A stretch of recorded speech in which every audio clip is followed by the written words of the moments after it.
자, 우리 성경 창세기 47장을 이제 들어갑니다. 이제 창세기도 이제 몇 장이 남지 않았네요. 참. 창세기 47장으로 들어가면은 이제 어떠한 내용이 있냐면 이제 야곱이 이제 마지막 이제 삶의 여정에 이제 끝 무렵이 이제 거의 다다릅니다. 이제 요셉은 그 아버지를 만나고 이제 그 아버지를 이제 바로에게 이제 소개시킵니다. 그래서 야곱은 바로와 만나고 그 다음에 이제 그 이후에 이제 요셉이 그 애굽의 그 흉년이 굉장히 심한 그런 가운데 요셉이 어떻게 그것을 처리하는지 그 내용이 나오고, 그 다음에 이제 야곱이 요셉에게 마지막으로 이제 부탁하는 거의 유언의 내용이 이제 이렇게 나옵니다. 자, 우리가 이제 알아야 될 것은 창세기에는 중요한 인물이 나오죠. 창세기에 뭐 대표적으로 중요한 인물이라면은 아브라함, 그 다음에 이삭, 그 다음에 야곱이에요. 이러한 인물들은 왜 중요하냐면 단지 그 사람이 중요하다는 게 아니라 그들을 통해서 예수님의 이야기가 시작되기 위해 중요한 거예요. 그러니까 우리가 성경의 인물 자체가 중요한 게 아니에요. 왜 그 성경의 인물이 왜 성경에서 나타나냐면 그 인물을 통해서 하나님의 아들 구원자 되시는 예수님을 드러내주시기 때문에 그래서 중요한 거예요. 그러니까 우리는 성경에서 야곱이든 이삭이든 노아든 다윗이든 누구든 간에 단순히 그 사람만 바라보면 안 되고 그 사람 성경의 인물들 통해서 하나님께서 예수님의 얘기를 어떻게 해주시는가 그걸 알아야 돼요. 그걸 그래야 성경을 정확하게 이해하는 겁니다. 그러니까 성경을 우리는 그냥 하나의 심심풀이 이야기로 알면 안 돼요. 또 단순히 역사로만 알아도 안 되고 성경은 처음부터 끝까지 무슨 얘기입니까? 예수님 얘기입니다. 하여튼 창세기 1장 1절부터 요한계시록 끝장까지는 예수님의 얘기, 예수님. 하여튼 처음부터 하나님께서 하시고 싶은 얘기, 밤이나 낮이나 하여튼 예수님 얘기가 전부 다 하는 거예요. 전부 다. 그러니까 우리 성도들은 예수 그리스도에 대한 그 내용을 성경에서 잘 알고 있고 잘 이해하고 있고 잘 믿어야 돼요. 왜? 우리의 소망은 예수님이기 때문에. 자, 보십시오. 이제 요셉이 그 형제들 5명을 이제 바로에게 이제 보여요.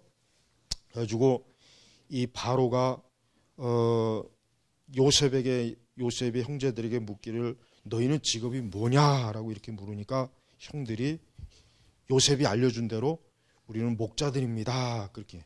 그래서 목자가 어떻습니까? 목자는 애굽 사람들이 굉장히 천하게 여기는 직업이란 말이에요. 아주 옛날에 그 우리나라 한국식으로 얘기하면 백정들. 옛날에 그 백정들은 엄청나게 천대를 받았거든요. 백정들은 자기네들끼리만 살아야 돼요. 그러니까 이제 바로가 그러면은 너희는 이 고센, 이 고센이 라암셋이에요. 근데 이상하게 왜 바른 성경에는 47장에 보면은 고센과 라암셋을 같은 용어로 이렇게 다르게 표현했는지 모르겠어요. 그냥 하나로 통일해야 되는데 어쨌든 고센 땅이 우리 예전에 개혁 성경에 나와 있기 때문에 더 이해하기. 사실 라암셋. 이 고센 땅에 이제 이렇게 살게 해주십시오. 그러니까 바로가 그래. 그럼 너희가 거기서 내 가축을 좀 왕이 가지고 있는 가축이 굉장히 많거든요. 왕궁에서 쓰는 그 음식 재료들을 다 왕이 이제 제공하는 거니까 그러면 내 가축을 너희가 담당해라. 잘 관리해라. 그 다음에 이제 뭐가 나오냐면 이제 야곱이 바로를 만나요. 바로. 근데 그 9절에 보니까 아주 의미심장한 말씀이 나요. 9절에 47장 9절에 야곱이 바로에게 대답하기를 내 나그네 길이 세월이 130년입니다. 내 나이가 얼마 되지 않아 조상의 나그네 길이 세월에는 미치지 못하나 험악한 세월이었습니다. 여러분 창세기에서 야곱의 생애를 여러분이 그동안 읽어보셨고 들으셨죠? 진짜 야곱은 어때요? 험악한 세월을 보냈어요. 근데 여기서 좀 짚고 넘어갈 게 있어요. 야곱이 험악한 세월을 보내는 데 있어서 그 책임이 누구에게 있습니까? 야곱에게 있어요. 야곱. 왜 그래요?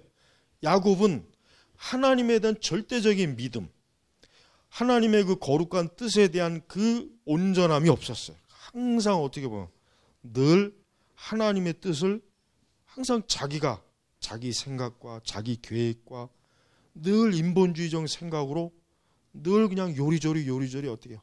빠져나가고 수단과 방법을 가리지 않고 자기가 축복을 막 그냥 움켜잡으려고. 그러니까 사실은 야곱이 자기 스스로 고백했지만 야곱의 책임이 커요. 여러분, 우리 성도들이요, 이걸 아셔야 됩니다. 제가 아까도 잠깐 얘기했지만은 우리 신자들이 무조건 이 세상에서 환난과 어려움을 당하는 게 아니에요. 하나님의 섭리적인 뜻 가운데 그런 건 있어요. 하나님이 그 사람을 더 거룩하고 경건하게 더 믿음에 정말 온전한 사람을 쓰려고 그런 경우도 있지만, 그러나 대부분은 신자들이 자기가 너무 잘못해.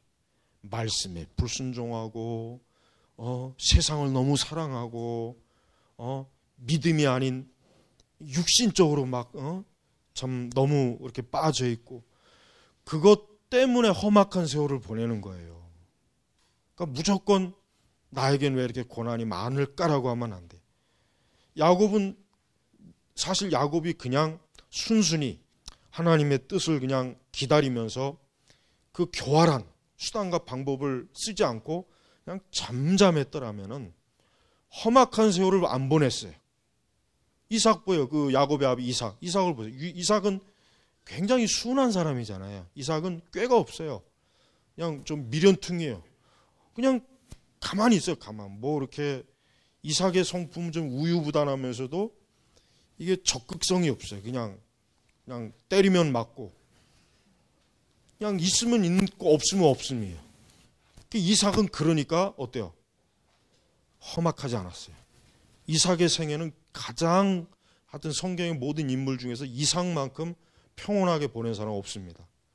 그런데 야곱은 아니에요. 야곱은 너무 자기 꾀가 많고 너무 하나님 앞에서 아주 그냥 아주 그냥 매를 버는 짓을 너무 많이 한 거예요. 그러니까 하나님이 아무래도 너는 좀 험악한 세월을 보내야 되겠다. 하나님께서 야곱을 험악하게 지내게 한 거란 말이에요. 그러니까 우리 성도들도 똑같습니다. 우리가 신앙생활할 때 좀 전적인 하나님의 손길에, 그 하나님의 섭리적 손길에 나 자신을 완전히 딱 그냥 의탁하고 맡기면서 가면 괜찮은데, 안 그러면 험악해요. 험악해. 굉장히, 그러니까 고집을 부리고 하나님의 뜻이 뻔히 이건 줄 알면서도 그냥 고집 부리는 거 있잖아. 알면서도. 그럼 하나님 험악하게.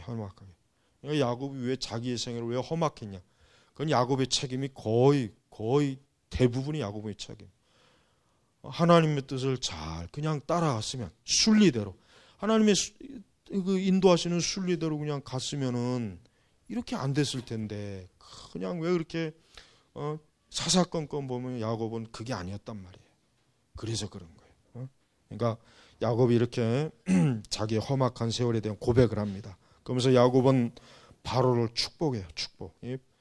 자기가 이제 130년 동안 살았는데, 자, 그 다음에 이제 그 요셉이 바로의 명령대로 애굽에서 가장 좋은 땅, 람세 땅을 그들에게 산업으로 주고, 또 요셉은 그의 아버지와 그의 형제들과 그의 아버지의 온 집에서 그 자녀 수대로 양식을 주어 부양하였다. 그러니까 이 야곱의 가족은 요셉이 다 부양한 거예요. 요셉이. 그러니까 요셉을 통해서 이 야곱의 그 가정을 하나님께서 어때요? 모든 걸 다 보장하시고 공급하시고 채우시죠. 바로 요셉이 누굽니까? 예수님이란 말이에요. 이 요셉이 바로 예수님의 그림자예요. 또한 요셉은 굉장히 아버지에게 십계명의 그 계명대로 내 부모로 공경할지니라 하는 그 말씀에 잘 순종해서 못돼요. 온 집에 그 자녀 수대로, 그러니까 그의 아버지와 그의 형제들, 아버지를 어때요? 부양하였다. 그러니까 모든 것을 책임져 줬다. 이런 것입니다. 자, 이렇게 그 요셉과 야곱은 좋은 결말을 끝내. 좋은 결말. 좋은 결말. 여러분, 하나님께서 우리를 향하신 계획은 정말 뭡니까? 여러분 보통 하나님의 뜻이 뭘까? 하나님의 계획이 뭘까? 막 사람들이 궁금해요. 그걸 막 알고 싶어 해요. 근데 그 구체적인 걸 굳이 알려고 할 필요는 없어요. 그걸 알려고 가서 뭐 예언 기도를 받아본다든가 무슨 뭐 어디 가서 뭐 신비한 음성을 들어본다 그런 걸 추구하지 말고 하나님은 모든 것을 합력하여 선을 이루신 분이에요. 즉 하나님께서는 하나님의 구원하시는 백성들에 대해서만큼은 모든 것을 합력해서 선을 이루신 모든 것.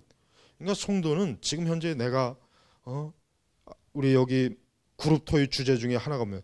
성도들은 상황과 환경이 변해도 하나님의 약속은 변하지 않는 걸 믿어야 돼요. 그러나 이게 믿음이에요. 믿음.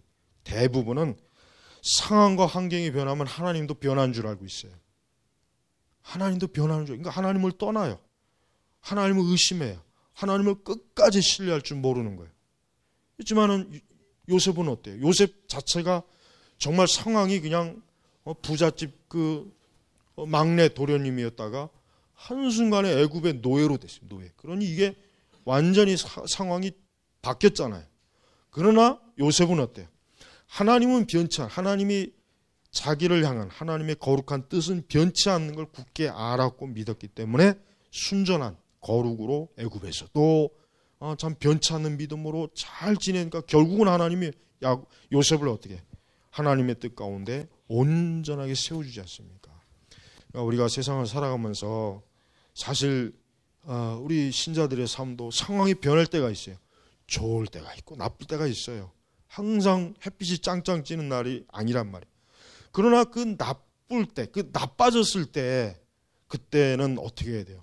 그때 정말 잘해야 돼요. 그때 하나님에 대한 믿음을 굳게 갖고 하나님은 살아계시다.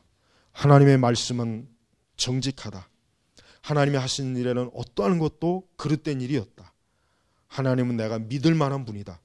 이 믿음을 갖고 하나님을 바라보고 한 걸음 나아가면 괜찮지만 상황이 변하고 환경이 변했다고 해서 그냥 아예 그냥 확 다 뒤집어 엎는 사람 있잖아요. 이젠 다 필요 없어. 믿음이고 뭐고 다 이건 그렇게 하는 사람은 어리석은 사람. 아주 어리석은. 그건 정말 어리석은 거예요. 그건 그만큼 그 사람의 믿음이 그냥 평온한 때는 믿음이 있는 것 같다가 어려우니까 그냥 그 믿음이 어때요? 믿음의 진실성이 드러나는 거예요. 드러나는. 그러니까 우리는 진정한 성도는 하나님의 약속은 변치 않는다. 이거 한 가지만 굳게 믿으면 돼요. 그러면 그 상황이나 환경이라고 하는 것은 그건 하나님의 주권에 있기 때문에 그건 상황이나 환경은 배경이에요. 배경. 그 배경은 하나님이 얼마든지 바꿀 수 있는 거란 말이에요. 그 배경은 아무것도 아니에요. 사실 하나님 앞에서는. 그러니까 하나님께서 우리를 잠깐 어려움에 처하게 하시고 고난에 처하게 하시고 좀 힘들다고 해서 그때 그냥 하나님을 떠나거나 예배를 등지거나 기도를 중단하거나 말씀을 중단하거나 이 신앙을 이렇게 그냥 내팽개치는 사람은 어떻게 됩니까? 험악한 세월을 앞으로 더 연장해야 돼요. 그러니까 하나님은 절대 이길 수 없어요. 하나님을 이기려고 하면 안 돼요. 아예 하나님 앞에 그냥 딱 굴복하고 순종해야지 하나님을 내 고집으로 절대로 못 이깁니다. 절대 하나님은 인간에게 지는 분이 아니거든요. 하나님을 이기려고 하지 말고 하나님에게 순종하고 하나님을 따라가야 돼요. 그러면은 그 험악한 세월은 장면이 순식간에 또 바뀌는 거예요. 바뀐단 말이에요. 왜 그걸 모르고 그냥 그 상황이나 환경이 변한 것만 자꾸 거기에 막 빠져갖고 낙심하고 절망하고 또 불신앙. 더 나쁜 건 뭐예요? 아예 교회를 떠나서 세상으로 확 빠져버리는 거. 이거는 매를 버는 거야. 이건 하여튼 하나님은 그러면은 더 그냥 두들겨 패요. 그냥 아주 뒤지도록 패요. 그냥 이 장마철에 아주 먼지가 나도록 그냥 아주 너가 언제까지 어디 고집을 어디 한번 내 매가 세냐 네 고집이 세냐 해본다고 진짜 그런다니까. 하나님은 그러니까 아예 꿈도 꾸지 말고 그냥 하나님 앞에 굴복해야 돼요. 굴복해야지 하나님 앞에 고집을 부리는 건 악한 죄악이라며, 악한. 그러니까 요셉은 하나님 앞에 고집을 안 부렸잖아요. 아, 내가 애굽에 온 게 하나님의 뜻이다. 하나님의 뜻이니 뭐 어쩌겠냐. 그냥 하나님의 뜻 가운데 그냥 내가 지내야지. 요셉은 그렇게 순리대로 다 갔잖아요. 영적 순리대로. 우리도 그럴 줄 알아야 된단 말이에요. 근데 야곱은 안 그랬어요. 야곱은 아니야. 야곱은 사사건건 하나님 앞에 대들고 자기 고집을 내세우고 자기 계획을 생각하고 그러다가 그렇게 험악한 세월을 보낸 거란 말이에요. 그렇게. 그러니까 우리는 그럴 필요가 없다는 거예요. 왜 그래요? 왜?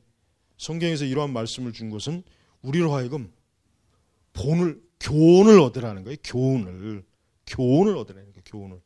그러니까 이런 교훈을 얻지 못하는 사람은 미련한 사람이에요. 미련한 사람. 자, 그다음에 이제 애굽이 어떻게 됐습니까? 여전히 기근이 많이 돼요. 이게 역사적으로 그 애굽이 어떻게 되냐면 이 애굽의 기근이 많이 심하니까 이제 결국은 마지막에 남은 게 이제 땅도 전부 다 이 바로에게 다 바칩니다. 그리고 다시 이제 그러니까 쉽게 얘기하면은 애굽 국토 전체가 이제는 뭐야? 바로의 땅으로 딱 넘어가는 거예요. 그러면 이제 그리고 요셉이 또 어떤 정책을 내놨냐면은 요셉이 이제 이 애굽 백성들을 바로의 소장농으로 이제 딱 전환을 시켜버려요. 그런데 우리가 이제 그 26절에 보면 어떤 말씀이 나오면요. 요셉이 이집트 토지법을 세우되 5분의 1이 바로의 것이 되도록 하였으나 제사장의 토지는 바로의 소유가 되지 아니하였으니 그것이 오늘날까지 이르렀다. 자, 5분의 1이 바로의 것이 되도록 하였으나. 그러니까 쉽게 하면은 어떤 애굽의 농부가 자기의 땅에서 뭐 5가마니의 쌀을 얻었어요. 그럼 그 중에 5분의 1만 바로 것이고 나머지 넷은 뭐예요? 자기 그 농민이에요. 여러분 이게 어떤 의미인지를 알아야 돼요. 여러분 우리 한국의 그 소장농이라고 하는 게 얼마나 그게 지독한 줄 아세요? 예? 우리 역사적으로 우리 조선시대에 보면은 우리 조선시대 역사를 보면은 아마 국사 시간에 그 무슨 다양한 그 농지법이 막 왕이 막 이렇게 변했을 거란 말이에요. 여러분 그 우리나라 그 조선 시대거나 조선 후기 시대 또 그 조선 말기 해방 이후까지 우리 한국의 농민들은요 엄청나게 시달렸습니다. 엄청나게. 이 소장농이라고 하는 게 얼마나 비참한 줄 알아요? 10가마니 생산하면은 그 중에 9가마니 반을 주인한테 바치고 그 1가마니 반만 먹고 살아요. 그러니 얼마나 그게 가난이 심했겠어요. 그러니까 우리나라 이 공산주의 운동이 확산됐던 이유도 이 소장농 문제, 소장농. 여러분 이승만 대통령이 얼마나 잘한 줄 아세요? 그 사람이 6.25 전쟁 일어나기 몇 달 전에 농지개혁을 시켜버렸어요. 아주 강증원적으로. 그래서 땅 지주들 것 전부 국가에서 재분배를 해버렸단 말이에요. 아주 공평하게. 농민들에게 유리하게. 그래서 농사는 땅은 농민들만 갖도록 했단 말이에요. 농민들만. 그게 6.25 일어나기 전에 바로 그게 통과된 거예요. 근데 북한에 있는 저 김일성 놈은 어떤 줄 아세요? 말로는 농민들에게 땅을 준다고 했지만 실제로 그렇지 않았어요. 결국은 나중에 다 뺏어갔습니다. 잠깐 제스처만 취한 거예요. 왜? 공산혁명 이렇게 해야 되니까. 근데 요셉은요 굉장히 관대합. 그러니까 요셉을 그 성경 비평학자들이 잘못 해석하는 사람은 요셉이 아주 소장농을 그 농부들의 땅을 빼앗아 갖고 왕에게 바쳤다 이렇게 하는데 사실 그게 아닙니다. 오히려 이게 더 유리해요. 오히려 왜? 땅의 농사가 잘못되면 왕이 책임져 주거든. 그러나 자기 땅이면 자기가 잘못하면 자기가 책임져야 된단 말이에요. 그러니까 오히려 더 농부들을 좋게 한 거야. 그러니까 이 당시에 이제 요셉으로 인해서 농지법이 완전히 확 어때요? 완전히 변해버렸어요. 헤로도토스의 역사에도 보면은 이 요셉이 농지법 개혁이 그 이후에 이제 애굽의 그 농지법의 전통으로 딱 그대로 고착이 됐단 말이에요. 그러니까 요셉은 굉장히 지혜롭게 이 정말 총리로서 참 우리나라에 이런 요셉과 같은 총리가 나오면 좋겠는데 위나 아래나 다 멍청한 놈들이라 아주 그냥 요즘 정치하는 놈들 보세요. 지들끼리 밥그릇 싸우느라고 그 민생법 100가지 하나도 통과 안 시키고 하여튼 확 다 그냥 아주 이러니까 우리나라의 공산주의 좌파가 득세하는 거예요. 왜 그런 걸 보면 그냥 다 죽이자. 시원하잖아요. 화끈하잖아요.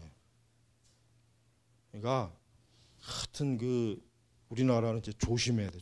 이 공산주의 좌파의 젊은 애들은 특히 이 공산주의 좌파가 굉장히 매력적이기 때문에 잘못하면 확 넘어가 버린다. 그러나 오래 못 가요. 결국은 다 뺏깁니다. 저 북한 봐요. 북한 역사를 보란 말이에요. 김일성 놈이가 다 준다고 했지만 결국 다 빼갔잖아요. 남는 게 없어요. 남는 게 지금. 지만 배불러 처먹었지. 지 3대 지금까지도. 에? 그러니까 공산주의 정말 여러분 조심해야 돼. 이 좌파 공산주의자들은 절대로 사람을 살리면 죽입니다. 우파가 잘못됐다고 해서 우파를 무너뜨리고 공산주의 세우자. 그건 다 죽는 거예요. 다 죽는 거란 말이에요. 조심해야 된단 말이에요. 그러니까 이 애굽이 어떻게 됐냐면 이 토지법 때문에 안정이 됐어요. 국가가 안정이 됐단 말이에요. 불안해졌다는 거예요. 만약에 이렇게 안 하면 혁명이 일어나서 왕궁 다 뒤집어 엎죠. 왕정 다 뒤집어 엎고 어떻게 되겠어요? 완전히 개판이 되죠. 근데 애굽 요셉이 굉장히 지혜로웠잖아요. 그 풍령 때 양식을 전부 다 모아놔가지고 끝까지 그 흉년이 7년 동안 왔을 때 다 먹여 살리잖아요. 다. 그리고 토지도 안정적으로 딱 토지법을 해서 국가도 살고 농민도 살고. 그러니까 요셉의 이 지혜가 어디서 왔습니까? 하나님이 주신 지혜란 말이에요. 하나님이 주신 지혜. 자, 그 다음에 이제 요셉이 요셉과 야곱이 이제 요셉에게 부탁해. 뭘 부탁하느냐? 이제 죽는 날이 가까우니까 29절에 이스라엘이 죽을 날이 가까우니 그가 자기 아들 요셉을 불러 말했다. 만일 이제 내가 내 목전에 은혜를 벗거든 부디 내 손을 내 넓적자리 밑에 넣어 호의와 성실로 내게 행하여 나를 이집트에 장사하지 말라. 요셉의 그러니까 야곱이 유언이 뭐냐? 애굽에다가 자기를 장사하지 마라. 왜? 어디로 가야 돼요? 막벨라굴. 자기 아브람, 이삭, 그 믿음의 조상들이 있는 그 막벨라굴에 자기가 가야 한다는 것은 이 의미는 뭐냐면 자기는 애굽이라고 하는 이 세상에 뿌리를 내서는 안 되고 하나님 나라, 가나안 그곳에 나는 영원히 있어야 된다. 그러니까 영적으로 봐요. 영적으로. 그러니까 우리 성도들은요. 이 애굽이라고 하는 세상에 우리는 뿌리낼 사람이 아니에요. 우리는 가나안 하나님 나라, 거룩한 성 예루살렘 거기에 우리가 가야 된단 말이에요. 그러니까 성도는 이 세상에 아예 뿌리낼 생각을 애초부터 하면 안 돼. 애초부터 어떤 면으로도 하면 안 된다니까요. 그걸 조금이라도 하지 않도록 언제나 우리의 마음을 하늘에다 소망을 두고 하늘의 가나안에 소망을 둬야 돼요. 영적인 적과 꿀이는 그곳에다가 소망을 두는데 이 세상에 눈에 보이는 그 즐거움, 재미, 그냥 세상 친구들, 그 세상 놀기 좋은 거, 술, 온갖 쾌락, 이 세상의 야망, 이 세상에 성공하고자 하는 야망, 이건 전부 뭡니까? 애굽에다 장사 지낸다는 거예요, 자기를. 그러니까 우리 신자들은 애굽이 아니에요. 가나안이. 그러니까 야곱이 자기 마지막 때 요셉에게 너는 절대로 나를 이 애굽에다 장사 지내면 안 된다. 그래서 나중에 야곱이 죽으니까 요셉이 어때요? 그 아버지를 가나안으로 그 시신을 데려가서 미라로 만들어서 거기다 장사 지내지 않습니까? 그리고 나중에 요셉도 유언할 때 어떻게 합니까? 하나님이 우리를 찾아오실 거니까 그때 내 뼈를 같이 가져가라. 그러니까 나중에 출애굽께서 모세가 애굽을 탈출할 때 요셉의 뼈를 추려가지고 탈출한단 말이에요. 그러니까 이게 뭐예요? 하나님의 백성은 절대 애굽 백성이 돼서는 안 된다는 거예요. 그걸 사모해서도 안 돼. 그러니까 성도는 이 세상이라고 하는 그 매력, 이 세상이 얼마나 매력적인, 멋있거든요. 세상은 일단 멋있고 화려하고 재밌어요. 이 세 가지가 특징이에요. 그러니까 전부 다 거기에 다 홀딱 빠지는 거예요. 그러나 하나님 나라는 이 땅에서는 멋이 없어요. 재미가 없어요. 그러나 정작 하나님 나라 들어가면 안 그래요. 하나님 나라 들어가면 하나님의 나라가 얼마나 영광스러운지 말로 다 할 수 없어요. 그러나 이 땅에서 애굽의 영화에 눈이 멀었던 사람은 어때요? 지옥의 불과 유황못에 영원히 둘째 사망에 빠지는 거예요. 이게 성경의 원리입니다. 이게 성경이 우리 사람에게 가르쳐주는 인간의 운명이에요. 궁극적 운명이란 말이에요. 이 운명을 모르고 지금도 이 좋은 주일날 산으로 들로 바다로 하나님이 지으신 온 세상을 지 멋대로 싸돌아다니면서 육신의 정욕에 빠진 사람들, 이게 바로 멸망할 애국 백성의 전형적인 특징이에요. 전형적인 특징. 그러니까 우리 선민교회 성도 여러분, 우리는 이 땅에서, 성도는 이 세상에서 건조합니다. 이 건조하다는 건 뭐예요? 일반적인 낙이 별로 없어요. 성도는 별로 낙이 없어요. 뭐 술을 먹습니까? 담배를 핍니까? 그렇다고 하여튼 세상이 좋아하는 무슨 도박이니 뭐니 온갖 재미를, 그런 재미가 없어요. 없어야 돼. 사실은 좀 건조해요. 광야의 삶이 건조하거든요. 광야는 건조해요. 비가 안 내리니까 햇빛만 짱짱 내리치고 밤엔 춥고. 하나님께서 왜 우리를 이 건조한 왜 이곳에 걷게 하시냐? 이 세상에서 멸망하지 않게 하시려고 하는 거예요. 멸망하지 않게 하려고.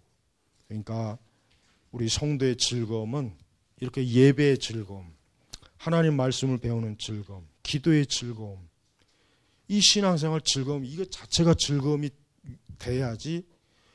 이거 말고 다른 게 즐거움이 있으면 그 사람은 지금 애굽에 지금 뿌리 내리고 있다고 봐요. 그러니까 건조하게 사는 그거를 나쁘게 여기지 말고 그걸 축복으로 알아야 돼요. 축복으로. 이게 진정한 성도의 삶의 낙이요, 재미란 말입니다. 그리고 이거는 오래가지 않아요. 여러분, 우리가 세상에 1000년 만년 삽니까? 지금 야곱도 지금 죽을 때가 거의 140, 여기 보니까 뭐예요? 147세. 이 147세면 이게 얼마나 이게 오래 산 거예요? 굉장히 오래 산 거예요. 아브라함 176세. 그 이전에 보면 몇백 년씩 살잖아요.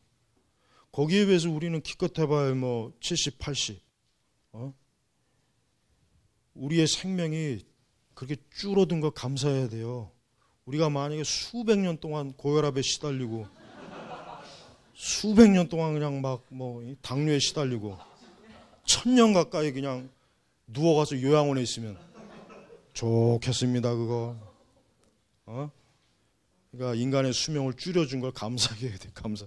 수백 년 동안 택배 사업하고 수백 년 동안 그냥 노동하고 수백 년 동안 그냥 서류 작업하고 수백 년 동안 대학교에서 공부하고 그 지루하지 않아요? 이거 우리의 생명을 단축시켜 주시 하나님께 감사해야 돼. 감사. 이 하나님께서 뭐예요? 이 땅에서 오래 살 필요 없다. 하나님 나라에서 영생을 누리라. 이게 주의 뜻이란 말이에요. 그러니까 우리 성도의 삶이 잠깐입니다. 잠깐이요, 잠깐. 길질 않아요. 진짜 하나님 앞에서는 한순간이에요, 한순간. 그러니까 우리 보고 제발 어리석고 미련하게 이 세상에서 취하지 말아라. 잠깐이면 하나님 나라 오는데 그 잠깐 그거를 왜 못 참고 인내하지 못하고 이렇게 세상으로 가요. 그러니까 하나님께서 성도들이 그 세상으로 나가면 계속 혼을 내는 거예요. 험악한 세월을 보내게. 그래야 더 죄를 안 짓거든. 그래야 더 이 하나님 나라 사모하거든요. 그러니까 우리 선민교회 성도 여러분, 지금보다 더 내가 하나님 나라 천국을 사모하고 주를 향해야지. 지금 이 정도면 됐지. 그게 아닙니다. 더 많이 사모해야 돼요. 더. 사실은. 오늘 이 말씀을 여러분 잘 한번 보시고 야곱의 소망 얼마나 영광스러워요. 기도하겠습니다. 하나님 아버지 감사합니다. 오늘 주님의 은혜가 이 귀한 주일에 또 말씀을 통해서 저에게 베풀어 주시니 감사합니다. 우리 선민교회 모든 교우들이 이 성경에 있는 거룩한 언약 족속처럼 언약 백성처럼 하나님을 향하여 참된 마음과 소망을 가지고 나아가도록 인도해 주시옵소서. 감사하며 예수님의 이름으로 기도 올렸습니다. 아멘.